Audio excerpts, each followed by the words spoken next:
নমস্কার ক্রিকেট ভক্তরা। কালকে ম্যাচ ছিল এলএসজি ভার্সেস আরসিবি। কাজে দিল না রজত পাটিদারের লড়াকু ইনিংস। মিশেল মার্শের ব্যাটিং, প্রিন্স ইয়াদবের বলে 6 ম্যাচ পরপর জয় পেল লখনৌ সুপার জায়ান্টস। প্রিন্স ইয়াদব আরসিবির বিরুদ্ধে নিজের 4 ওভারে 33 রানের বিনিময়ে 3 উইকেট নেন প্রিন্স ইয়াদব। লখনৌ নাগাড়ে 6 ম্যাচ হেরে একেবারে খাদের কিনারায় দাঁড়িয়ে ছিল লখনৌ সুপার জায়ান্টস। আজকের ম্যাচ রয়্যাল চ্যালেঞ্জার ব্যাঙ্গালুরুর বিরুদ্ধে পরাজয় মানেই টুর্নামেন্টের প্লে অফে পৌঁছানোর সব আশা শেষ। তবে টানা ম্যাচে আরসিবিকে হারিয়ে কোনো ক্রমে প্লে অফের দৌড়ে এখনও টিকে থাকতে লখনৌ। মিশেল মার্শের 17 রান ও প্রিন্স যাদবের বোলিংয়ের ভর করেই অবশেষে জয়ের দেখা পেল ঋষভ পান্তের দল লখনৌ সুপার জায়ান্টস। 214 বড় রান তাড়া করতে নেমে আরসিবি শুরুটা ভালো হওয়ার প্রয়োজন ছিল। তবে শুরুতেই লখনৌয়ের বোলাররা নতুন বলে আর 2 আরসিবির ওপেনারকে ফেরান। শামির বলে 4 রান আউট হয়ে যান জ্যাকব বেথাল, আর প্রিন্স খাতা খোলার আগেই বিরাট কোহলিকে বোল্ড আউট করে দেন। এরপরে অবশ্য রজত পাটিদার ও দেবদূত পাডিক্কাল আরসিবির ইনিংস সামলান। দুজনা মিলে দলকে 17 রানের গন্ডি পার করেন। তবে তারপর ফের উইকেটের ধস নামে। একই ওভারে 2 উইকেট প্রিন্স যাদবের বলে 34 রানে দেবদূত পাডিক্কাল ও আউট হয়ে যান এবং জিতেশ শর্মা ও ডাগআউটে ফেরেন। ঠিক পরের ওভারে 61 রানে শাহবাজ রজতকে সাজ ঘরে ফেরান। এমন পরিস্থিতিতেও ইম্প্যাক্ট প্লেয়ার হিসেবে নেমে টিম ডেভিডের ঝোড়ো ইনিংস খেলেন। টিম ডেভিড তিনি নেমে 6টি না 5টি 4 মেরেছেন এবং 6টি 6ও মেরেছেন। তিনি 40 রানে আউট হয়ে যাওয়ার পর কুণাল পান্ডে একটি লড়াকু ইনিংস খেলেছিলেন। রোমারিও শেফার্ড নেমে বিচ্ছিরি খেলেছে ভাই। কালকে রোমারিও শেফার্ড যদি একটু ভালো খেলে দিত ওই জায়গাটাতে, লড়তে লড়তে জয়ের আশা বজায় রেখেছিল আরসিবি, কিন্তু ভালো খেলতে পারেনি ওখানে রোমারিও শেফার্ডের জন্য কাল ম্যাচটা হার হচ্ছে। কালকে এক ওভারে গিয়ে 20 রান খেয়েছি ভাই, তাহলে লাস্ট ওভারে 20 রানটা তো ভাই তোলার চেষ্টা করতে হবে ভাই। টানা ডট খেয়েছে রোমারিও শেফার্ড।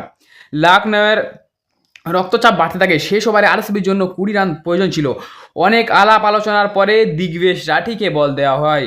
সিদ্ধান্ত নেওয়া হয়েছিল তার লেগ স্পিন রাঠি মাত্র 10 রান খরচ করে, এবং অবশেষে লখনৌ সুপার জায়ান্টস জয়ের মুখ পেল।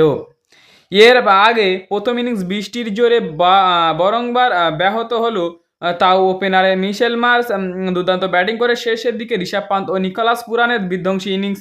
19 ওভার মাত্র 3 উইকেটের বিনিময়ে 209 রান তুলে Lucknow super giants. Duckworth Lewis নিয়মে রয়্যাল চ্যালেঞ্জার ব্যাঙ্গালুরুকে জয়ের জন্য 213 রান করতে হবে, 4 রান এক্সট্রা করতে হবে। এদিন লখনৌয়ের হয়ে মিশেল মার্শ 111 রানের ইনিংস খেলেন। ঋষভ পান্ত 10 বলে অপরাজিত 32 রানের ইনিংস খেলেন। 38 রানের আউট হয়ে যান নিকোলাস পুরান। শেষমেশ ইনিংস এবং প্রিন্স যাদবের বোলিংয়ে জয় ছিনিয়ে এলো লখনৌ। ভাই প্রিন্স যাদব যেমন বল করেছে তেমনি ফিল্ডিংও করেছে। কালকে ক্যাচও ধরেছে, ভালো ক্যাচ ধরেছে। তারপর 4 বাঁচিয়েছে, 4-5খানা 4 বাঁচিয়েছে ভাই। ওই 4 গুণ হলেই তো ম্যাচ জিতে যেত।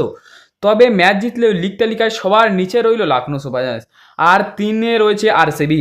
লখনৌ সুপার জায়ান্টসের ইতিহাসে একটি মিশেল মার্শের দ্বিতীয় শতরান।